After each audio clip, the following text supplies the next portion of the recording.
राज्याचे उपमुख्यमंत्री तथा पालकमंत्री अजित पवार यांच्या अचानक जाण्याने राज्यासह पुणे जिल्ह्याची मोठी हानी झाली आहे.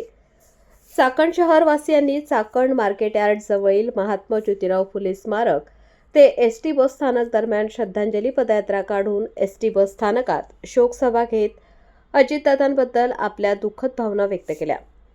यावेळी उपस्थित मान्यवरांनी सांगितले की अजितदादांचे खेड तालुक्याबद्दल विशेष प्रेम होते. चाकण गावचं पालकत्व हरवलं असल्याची भावना व्यक्त करत शहरासाठी पाणी पुरवठा, कचरा व्यवस्थापन प्रकल्प आदी योजना राबवण्यासाठी पुढाकार घेतला असल्याचे आवर्जून सांगितले.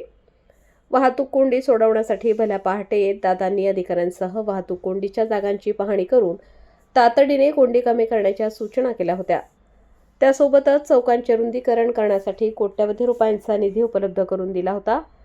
अजितदादा सर्व पक्षांच्या कार्यकर्त्यांना प्रतिसाद देत असल्याची भावना काही नेत्यांनी व्यक्त केल्या. चाकण शहरातील विकास कामांसाठी कोट्यवधी रुपयांचा निधी उपलब्ध करून दिला असल्याची माहिती दिली. चाकण शहरवासियांकडून अजितदादांना अखेरची आदरांजली वाहण्यात आली.